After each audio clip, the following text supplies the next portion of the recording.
Ballpoint pen drawing. I have always loved art. It is the thing that I can get absolutely lost in.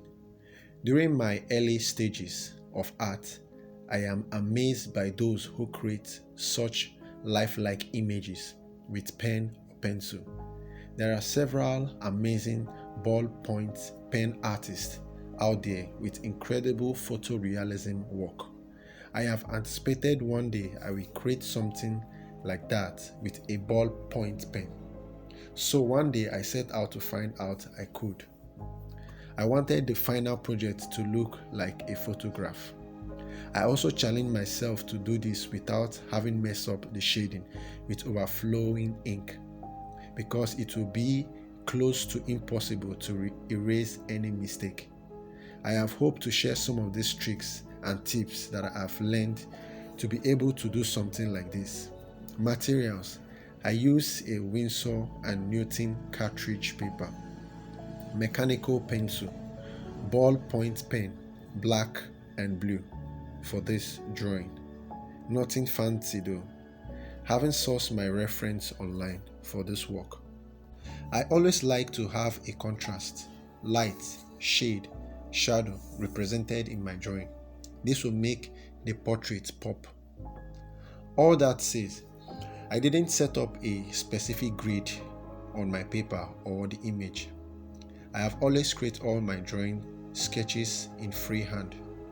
I am used to this method because I have been doing this over the years. Practice and consistency. I have practiced this strategy a lot and it comes naturally to me. After the sketch is created, the next step is to start shading. In this drawing, I am shading with a stroke shading or hatching, facing an angular direction.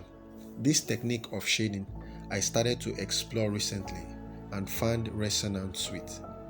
While shading, the effect of light, shade and shadow should be carefully observed.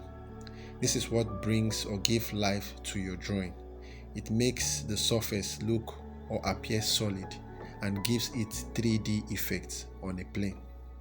Most people don't use enough contrast in their work. Their darks just not dark enough. If you are one of these people, spend time to observe your work back and looking at the whole drawing several times.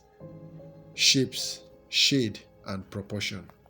Since it is pen, you need to be extra careful, and if possible, get an extra sheet of paper where time to time you ease or clean the tip of the ballpoint pen, because after a long period of shading, some ink gets stuck on the tip and can stain your drawing. Another incident that occurs with ballpoint pen is the ink can overflow, which will cause the ink to produce in excess, and that can ruin your drawing or areas that has been shaded. I have this to say, to some people it will be like a reminder. Whenever you are shading with any particular shading techniques, remember to observe the dark areas, middle tone and highlights. This drawing, for instance, while I channel all the stroke to a particular direction, I am also observant while I shade from dark to the highlight, so I might not be tempted to change the stroke direction or employ another shading technique. Note, it is good to shade a particular shading technique all through the drawing rather than shading different technique in a one drawing, because in shading different technique it will make the drawing less attractive and show lack of organization in the drawing. This is a vital tips for art in general. Whenever you feel tired or the work is not interesting to you, it is advisable to take a break. Pause, distract yourself, take a walk or do other things. If you feel okay, then you can get back to your work. Forcing yourself to finish a work even when your body has given you signal of exhaustion, especially when your eyes are strained, looking at the screen for hours, then you need to take a break, else you might end up to ruin your work. Drawing like this take time and make sure you are prepared for it. For this particular drawing, I wanted to explore with black ballpoint pen. It is what I use in shading the hair, dark areas, and the clothes. For me, it is really fun shading the hair. First, the pen already has pointed tip which creates fine detail lines when creating strokes. Secondly, since it's black pen, the hair is naturally dark, so it produces very dark shade for me. Since I'm dealing with an afro hair, I have to introduce another shading technique called scribbling. This technique is perfect for shading rough surface like hair with tiny white highlights. I am planning to create 2 separate videos on how to shade hair, which I can't wait for it because it's going to be exciting creating with a ballpoint pen.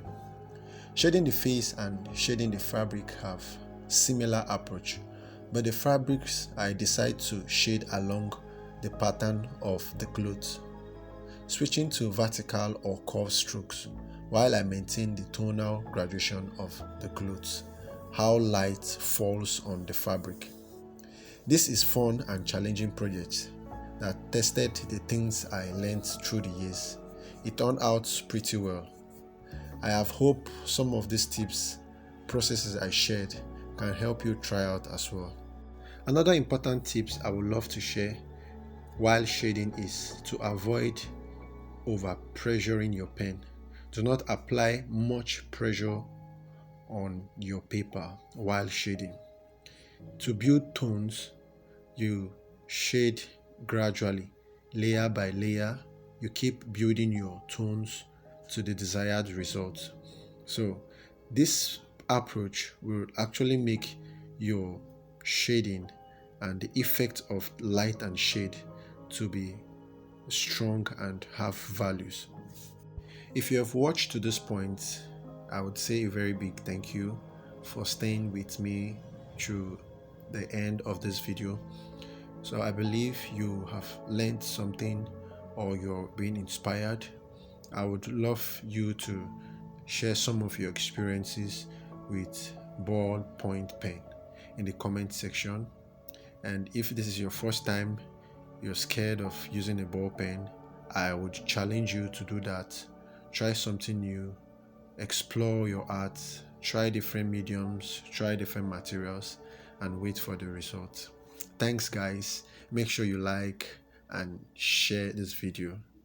Bye. See you guys in my next video.